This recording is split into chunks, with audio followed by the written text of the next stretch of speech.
sejak kebangkitan ulama bersama pengikut-pengikutnya istiqomah dan setia jaga akidah dan sunnah Rasulullah. Alhamdulillah segala puji baginya ulama bersama pengikut-pengikutnya istiqomah dan setia menjaga agama nusa dan bangsa. Mari kuatkan niat kita, kita bulatkan tekad kita, terus lanjutkan amal kita, mengembangkan hikmah kita. Assalamualaikum warahmatullahi wabarakatuh.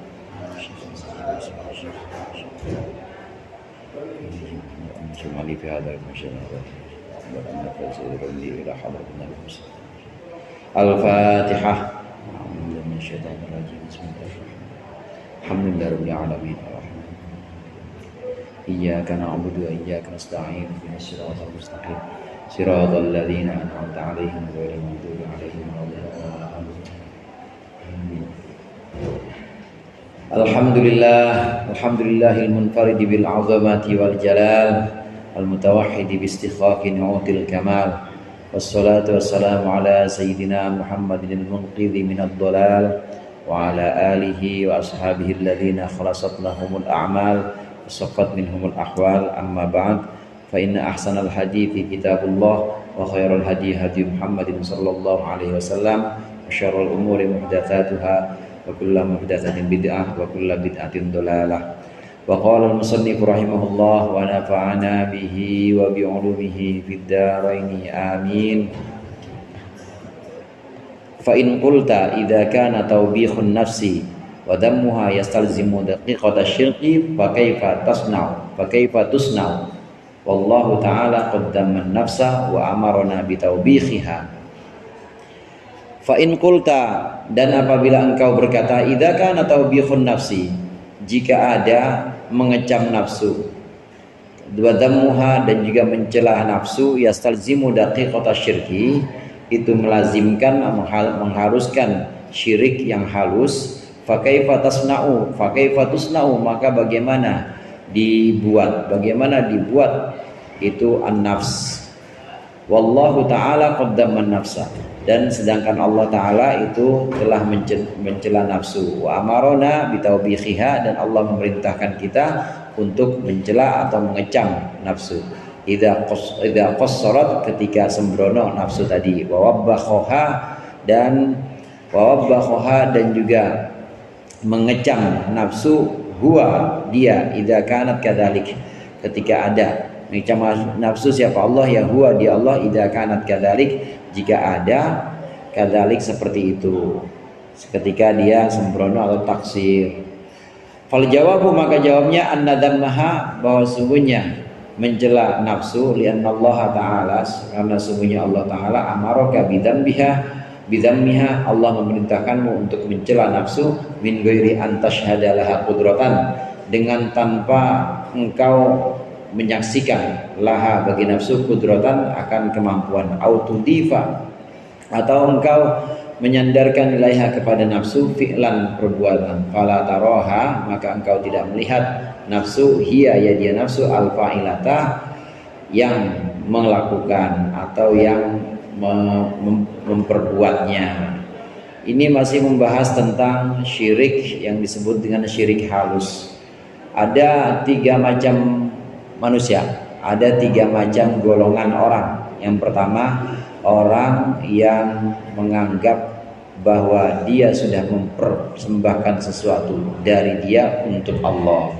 Ini kelompok pertama, mempersembahkan dari dia untuk Allah, sholat dari dia untuk Allah, puasa dari dia untuk Allah, sedekah dari dia untuk Allah, mempersembahkan untuk Allah. Ini pada tahap, kalau dibandingkan dengan tahap orang-orang yang ahli maksiat, ya udah bagus ini yang seperti ini. Dia mempersembahkan sesuatu berupa amal atau ibadah dari dirinya untuk Allah. Ini kelompok yang pertama. Nah, kelompok yang kedua yang kemarin juga sudah sempat kita singgung, di sini nanti akan dibahas lagi. Kelompok yang kedua, orang yang bukan melihat dari dia untuk Allah, tapi dia melihat justru dari Allah itu diberikan kepada dia. Dia bisa sholat, itu justru hadiah dari Allah, karena nggak sembarangan orang bisa sholat. Dia bisa ngaji, itu udah hadiah dari Allah untuk dia, karena nggak semua orang yang dicatat sebagai orang-orang yang ngaji. Dia bisa puasa, itu adalah pemberian dari Allah untuk dia. Jadi mindsetnya udah beda. Ini kelompok orang yang kedua. Di antara jenis orang yang pertama dan kedua ini, yang kedua lebih baik.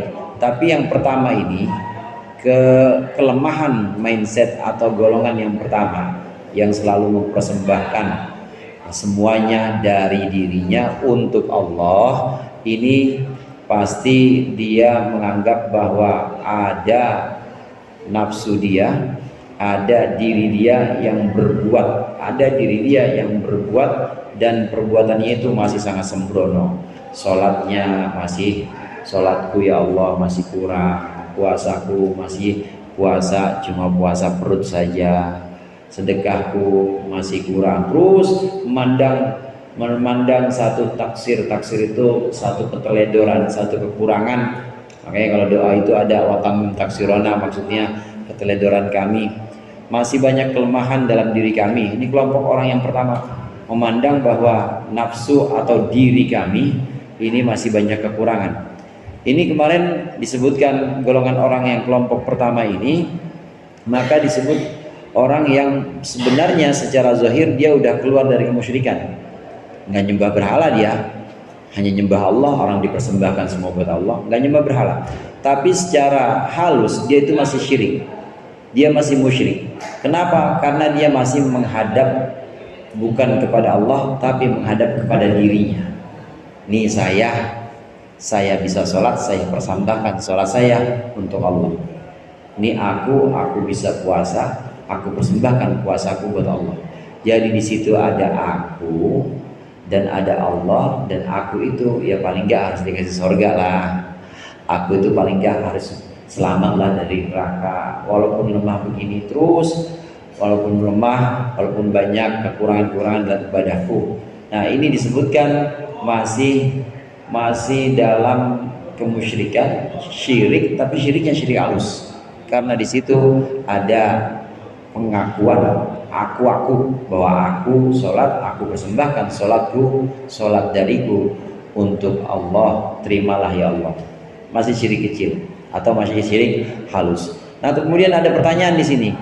Loh, emang kenapa kalau kita mencela nafsu, kalau kita menganggap atau mengecam keteledoran nafsu kita, keteledoran diri kita yang masih kurang dalam ibadah, emang itu dilarang? Padahal kan Allah memang mencela hawa nafsu. Allah mencela nafsu, innan nafsa la'ammaratun bisu. Sungguhnya nafsu itu banyak menyuruh keburukan. Ammarah itu mubalaghah dari amir, yang banyak menyuruh keburukan, itu yang namanya nafsu. Pasti begitu. Itu dicela oleh Allah. Dan kita juga diperintahkan untuk mencela nafsu. Kenapa kita nggak boleh mencela nafsu? Maka jawabannya begini, kata muallif. Jawaban begini, memang betul kita mencela nafsu, kita harus mencela diri kita sendiri. Tapi kalau kita mencela diri kita itu ngikutin perintah Allah. Jadi bukan menganggap bahwa diri kita ini bisa, diri kita bisa. Sedangkan golongan yang pertama tadi menganggap bahwa diri saya bisa sholat ya Allah, walaupun sholat saya masih kurang-kurang. Saya bisa puasa ya Allah, walaupun puasa saya masih puasa cuma puasa perut aja. Dicela dirinya, tapi masih nganggap bahwa dirinya bisa. Nah, kesalahannya di situ. Dia mencela dirinya, kelompok ini mencela dirinya, tapi masih menganggap bahwa dirinya ini pantas buat masuk surga dan pantas kalau selamat dari neraka. Dia mencela juga, tapi dia ngarep juga supaya dirinya dihargai. Oleh karenanya dia tidak lepas atau tidak selamat dari musyrik halus ini. Terus bagaimana kalau menuruti perintah Allah harus mencela nafsu? Nah, kalau harus mencela nafsu, celaklah, tapi jangan pernah menganggap bahwa nafsu diri kita ini bisa. Bahwa ini sholat saya, ini puasa saya persembahkan ini dari saya untuk Allah. Jangan pernah menganggap seperti itu. Kalau masih ada anggapan bahwa ini dari saya untuk Allah, maka di situ berarti masih ada penegasan bahwa saya atau aku ada dan aku persembahkan ini kepada Allah. Jadi selain ada Allah, ada aku. Karena aku yang pantas dibalas dengan ganjaran-ganjaran atau pahala-pahala. Aku yang dibalas dengan keselamatan nanti di akhirat, keselamatan dari neraka.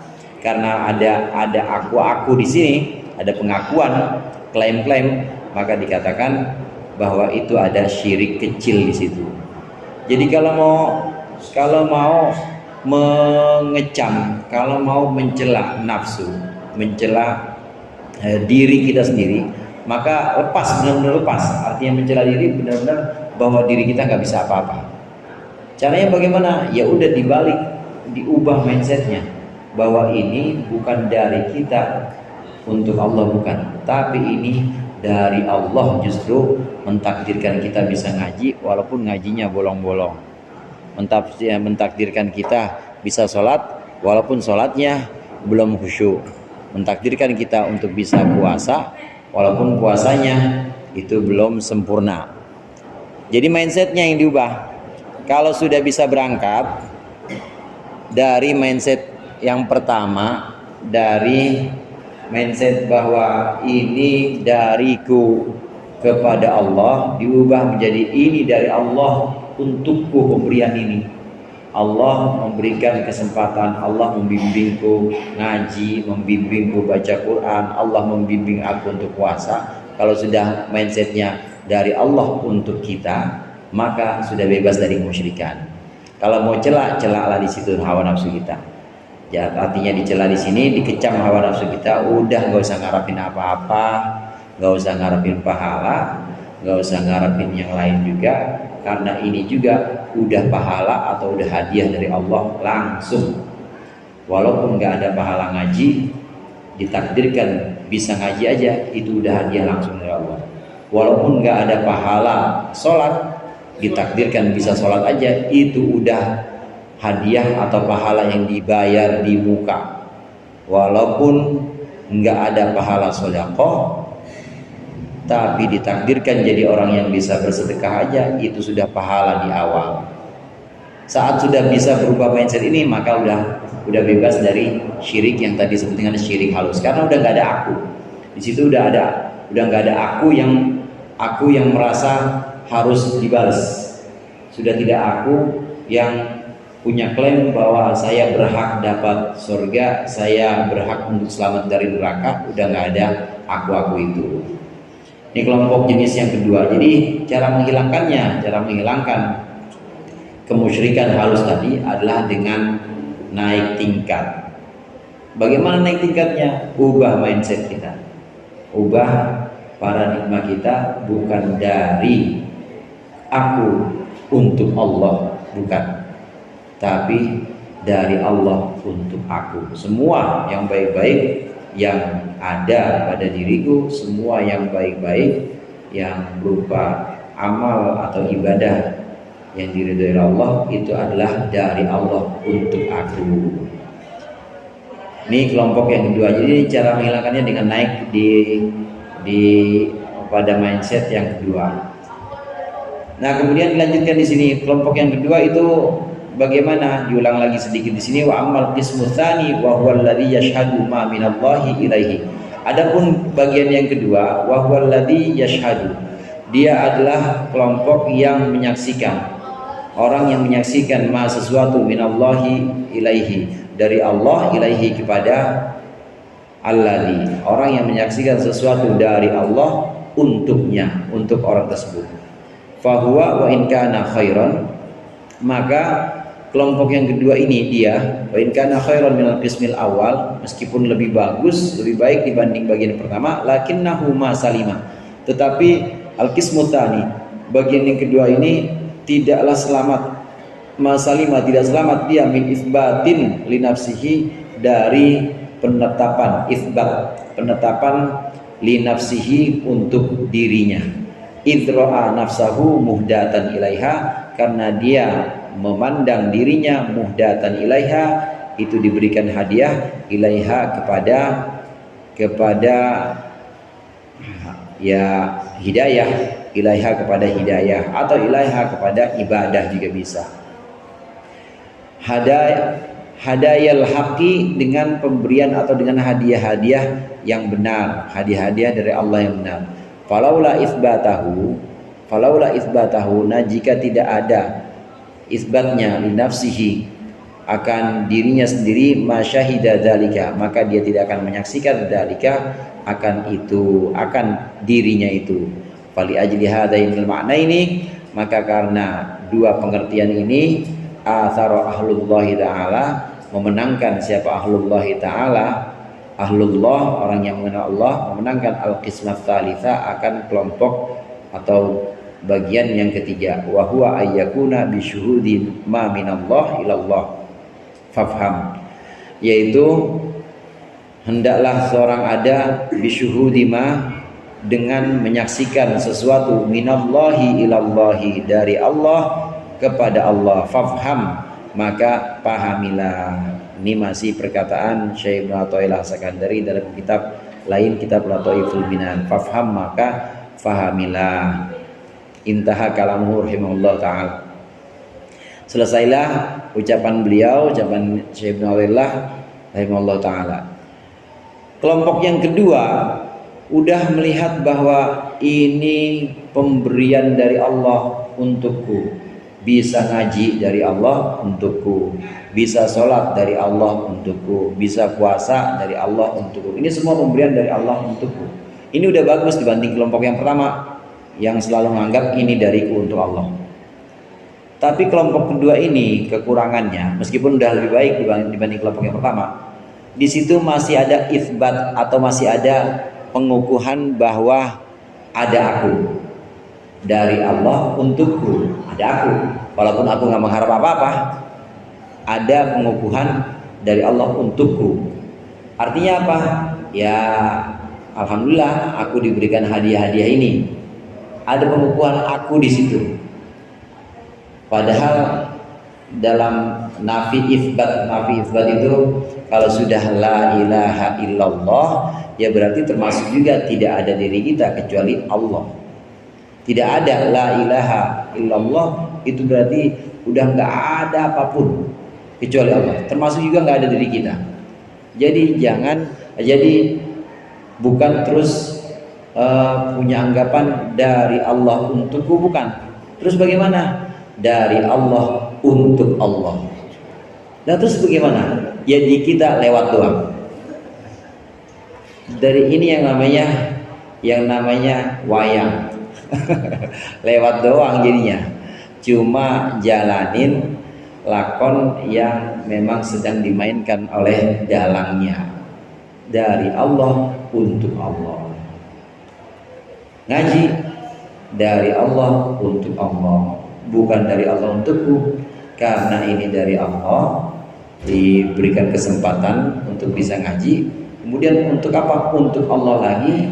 Artinya untuk memperkenalkan Allah, untuk mengajak orang supaya mau dekat kepada Allah, untuk mengajak orang supaya taat kepada Allah.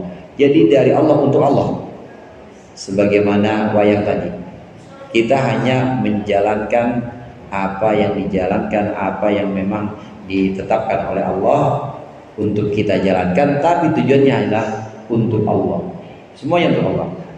Wa ma khalaqtul jinna wal insa illa liya'budun. Semuanya liya'buduni, hanya untuk menyembahku.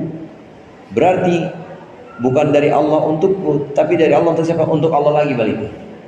Untuk Allah lagi, karena semata-mata yang layak disembah, yang layak diagungkan, yang layak diperkenalkan kepada orang banyak, itu adalah Allah. Sehingga orang-orang itu cinta kepada Allah, orang-orang kemudian taat kepada Allah. Kita ngaji, kita sholat, kita sedekah, kita puasa, karena memang Allah layak untuk ditaati. Jadi semuanya dari Allah untuk Allah, dari Allah kepada Allah. Nah, dari sini maka kelompok yang ketiga ini adalah kelompok yang paling benar, kelompok yang sudah bisa menghilangkan dirinya.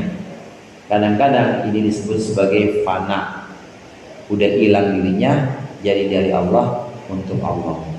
Orang yang seperti ini, orang yang sudah sampai pada makom atau sudah sampai pada derajat ini, maka dia berjalan di muka bumi ini sangat bersahaja. Mau jadi apa, mau ditetapkan kepadanya perkara apapun, dia akan ringan-ringan saja, karena memang Allah yang menjalankan itu, dan itu dari Allah untuk Allah, bukan untuk dia. Sama sekali di situ tidak ada dirinya. La illallah. Habis nafi langsung isbatnya bukan isbat pada diri sendiri, tapi isbatnya Allah saja. Allah cuma hanya Allah saja. Guru-guru mursyid, guru-guru thariqah melatih kita, melatih untuk sering-sering zikir khafi Allah Allah Allah Allah dalam hati. Ini untuk benar-benar yang dinafikan, semua dinafikan, termasuk diri kita juga dinafikan. Jadi yang ada hanya Allah, termasuk ibadah-ibadah kita ya dari Allah untuk Allah. Zikir kita yang dalam hati ini ya dari Allah untuk Allah juga, bukan untuk siapa-siapa, juga bukan untuk kita, bukan untuk jamaah, bukan, jangan GR makanya jamaah gitu, bukan untuk orang banyak, bukan. Para wali-wali itu kelihatannya aja, para guru, para kiai kelihatannya aja memang ada sayangnya kepada umat, ada perhatiannya kepada umat, perhatian yang memang itu diajarkan oleh Allah supaya sayang kepada seluruh penghuni bumi. Irhamu man fil ardi yarhamukum man fis sama. Memang ada ajaran seperti itu. Tapi kalau sudah pada tingkat ini wali atau ini ulama, dia perhatian kepada masyarakat, kemudian semuanya ya diajari, dituntun, dibimbing. Waktu masyarakat itu cuekin dia, waktu masyarakat bahkan menyakiti dia nggak bakal sakit hati. Kenapa nggak bakal sakit hati? Ya orang bukan bukan karena ente sih, saya mah bukan karena ente, tapi karena apa? Karena Allah aja. Imam Ahmad bin Hambal pernah waktu itu, Imam Ahmad bin Hambal juga pernah, kemudian ada Ibrahim An-Nakhai. Kalau Ibrahim An-Nakhai itu tabi'in, itu pernah beberapa waktu dikecewakan oleh orang. Kalau Imam Ahmad bin Hambal itu dipanggil, jadi ada Imam Ibrahim An-Nakhai itu yang manggil anak kecil, dipanggil guru, dipanggil sama bapak saya. Tapi sampai di sana bapaknya ngomong, ngapain mari, bocah anak kecil aja dipercaya, balik, saya nggak butuh, saya main teh gituin. Besoknya gituin lagi sama anak kecil ini, guru dipanggil bapak saya ada perlu tuh panggil, datang lagi ke sana, datang digituin lagi sampai 3 kali, tetap dia datang, padahal ditolak, digangguin pintu, udah pergi. Nggak ada keperluan nggak ada keperluan apa-apa saya sama ente, tapi tetap. Nah, ketika ditanyakan kenapa kau guru kok sampai begitu, udah tahuan ditolak tapi masih terbalik aja. Saya mah datang ke situ bukan karena panggilan bapak ente sih, bukan karena bapak ente manggil, bukan, tapi karena Allah, dari Allah kepada Allah, karena Allah memerintahkan dia untuk menjawab undangan atau menjawab panggilan orang-orang yang minta tolong pada dia. Kalau dia dengarnya seperti itu ternyata ditolak, nggak masalah, dia nggak stres. Nah, kiai-kiai, orang-orang, guru-guru, para wali yang sudah sampai pada martabat ini, sudah sampai pada derajat ini, maka nggak akan bergeming dia. Ada orang ya biasa aja, nggak ada orang ya biasa aja udah. Jadi udah nggak tergantung apa-apa, karena memang minallah ilallah, dari Allah untuk Allah. Fafham tuh kata Syekh Ibnu Athaillah As-Sakandari, fafham, pahami ini. Jadi derajat atau peringkat demi peringkat setelah bisa mengalahkan ajakan maksiat nggak diturutin, kemudian naik lagi bisa melaksanakan amal ibadah ketaatan, ini tingkat yang sudah baik. Tapi hati-hati setelah melaksanakan ketaatan itu, kalau masih ada anggapan bahwa ini taatku untuk Allah, itu berarti masih ada kemusyrikan, musyrik alus. Terus bagaimana naik lagi tingkatnya? Jangan ini dariku untuk Allah, tapi ini dari Allah. Alhamdulillah Allah takdirkan saya ngaji. Alhamdulillah Allah takdirkan saya bisa puasa. Ini dari Allah untukku. Nah dari situ masih ada ku juga, masih ada klaim bahwa aku diberikan oleh Allah, masih ada klaim aku. Maka itu juga harus naik lagi bahwa tidak ada selain Allah, dari Allah untuk Allah, minallah ilallah. Ini kelompok yang ketiga yang paling tinggi. Wali ajli ma tadammanahu minal fawaidil jalilah wal maqasidin nabilah, dan karena alasan sesuatu tadammanahu yang mencakup hu akan ma, yang mencakup apa kalamuhu akan ma minal fawaidi al jalilati, yaitu faedah-faedah yang agung, wal maqasidin nabilati, dan juga maksud-maksud yang mulia. Da'ana, maka musannif Ibnu Athaillah mengajak kami purbal munasabati, akan mendekati yang sesuai ila dzikrihi, kepada penuturannya ala ma huwa alaihi fi hadzal maudi. Da'ana purbal munasabati ila dzikrihi ala ma huwa, atas keterangan huwa yang ma tadi, keterangan tadi itu alaihi, tetap di atas kalam, ya kalamul musannif atau kalam Ibnu Athaillah As-Sakandari fi hadzal maudi, di tempat ini. Wallahul muwaffiq la robba ghairuh, Allah lah yang memberikan petunjuk bimbingan, la robba ghairuhu, tidak ada Tuhan ghairuhu selain Allah. Ini maksudnya dari Syekh Ibnu Abbad, karena ucapan atau karena keterangan ini sangat baik dan maksud-maksudnya ini sangat mulia, maka kami kutip mirip-mirip atau dengan sesuai, yang sangat sesuai penuturannya dalam tempat ini atau dalam tema yang sedang kita bahas ini, sesuai yang kami ambil dalam kitab Lataiful Minan. Tidak artinya sebisa mungkin qurbal munasabah, sebisa mungkin ini dekat dengan yang disebutkan oleh beliau di kitab Lataiful Minan, karena memang maknanya sangat jelas. Makna yang dimaksud di sini adalah makna agar kita melihat man abbara min bisati ihsanihi asmamathu al-isada, asmamtathu isaathu. Itu kalau kita menganggap bahwa kita itu sudah melakukan sesuatu yang baik, maka ngomongnya lancar. Tapi begitu kita melakukan sesuatu yang buruk, tiba-tiba kita susah ngomong.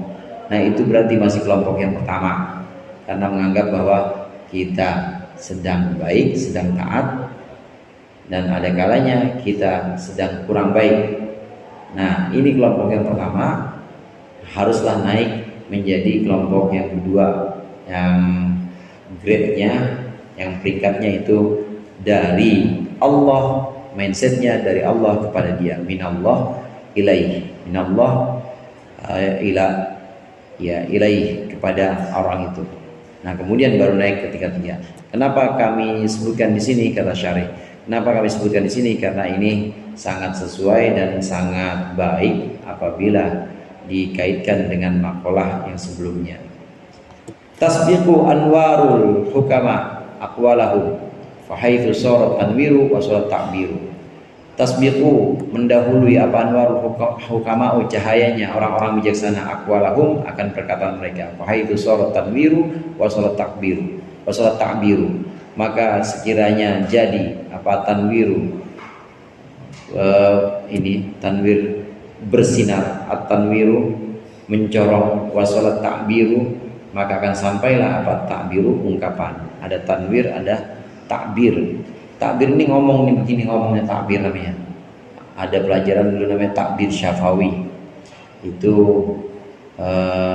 yang ngomong namanya takbir. Ada takbir, ada tanwir. Orang-orang tertentu yang Allah berikan hikmah sebelum dia ngomong, sebelum dia punya takbir, ungkapan-ungkapan yang akan dia sampaikan kepada murid-muridnya, yang sampai duluan itu adalah nurnya, cahayanya. Cahaya itu apa? Tanwir. Jadi upaya untuk menerangi dari hatinya ini lebih dulu dibanding ucapannya. Sebelum ngomong, baru ketemu saja sama murid-muridnya, itu cahayanya udah mancar dulu, udah terpancar dulu. Cahaya orang-orang tertentu ini, orang-orang bijak ini akan mendahului omongannya. Jadi ngeriung bareng-bareng, ngopi bareng-bareng. Nah, belum ngomong apa-apa atau belum masuk tema, tapi itu sudah memberikan cahaya kepada orang-orang di sekitarnya. Maka ketika ngomong dikit aja langsung mengena dan langsung masuk ke dalam hati. Karena omongannya itu dari hati dan akan masuk ke dalam hati lagi. Ini yang namanya tanwir. Tanwir ini lebih dulu dibanding takbir untuk orang-orang tertentu yang Allah berikan hikmah. Istilahnya di sini adalah hukama, orang-orang yang bijaksana. Hukama ini bukan hanya sekedar ulama. Hukama ini bukan hanya sekedar orang-orang yang alim atau orang-orang yang ngerti hukum. Artinya hukum air musta'mal, mutaghayyir, takdirian, awhisian, bukan hanya itu. Ya, atau kadang-kadang ada orang yang nggak ngerti hukum itu, nggak ngerti hukum itu, tapi dia ngerti hukum, dia ngerti sifat-sifat Allah. Dia nggak ngerti hukum itu, dia ngerti sifat-sifat Allah, dia ngerti dan yakin benar dengan adat atau dengan kebiasaan Allah. Saat Allah marah, saat Allah senang, dia ngerti banget. Nah, karena pengetahuannya ini, maka dia paling takut sama Allah. Paling takut sama Allah. Kenapa? Karena dia kenal Allah. Orang-orang yang seperti ini disebutkan hukama oleh Syekh Athaillah As-Sakandari. Kadangkala adalah orang-orang yang memang nggak ngerti hukum Allah. Jadi secara detail dia nggak ngerti hukum Allah. Apalagi suruh baca masail nggak bisa dia. Nggak bisa. Tapi saking dia ngertinya, ngerti sifat-sifat Allah dan dia yakin betul dengan sifat-sifat Allah, maka dia mengenal betul benar-benar Allah. Karena mengenal benar-benar Allah, maka dia takut benar-benar sama Allah. Ini yang namanya hukama. Orang-orang yang seperti ini, sebelum dia ngomong kepada murid-muridnya, cahaya duluan yang sampai, tanwir duluan. Setelah cahaya yang sampai, baru dia omongin, baru dia takbir, menyampaikan ibarah-ibarah, menyampaikan ungkapan-ungkapan, sehingga ungkapan itu karena hatinya sudah terang, jadi ungkapannya ditangkap dengan jelas dan masuk ke dalam hati. Namanya hukama. Al-hukama humul arifuna billahi ta'ala al-alimuna bihi wal anwaru mansubatu ilaihim hiya anwaru ma'rifatihim wallahu a'lam bissawab. Mudah-mudahan bermanfaat. Kurangnya mohon maaf. Wallahul muwaffiq ila aqwamit thoriq. Wassalamualaikum warahmatullahi wabarakatuh.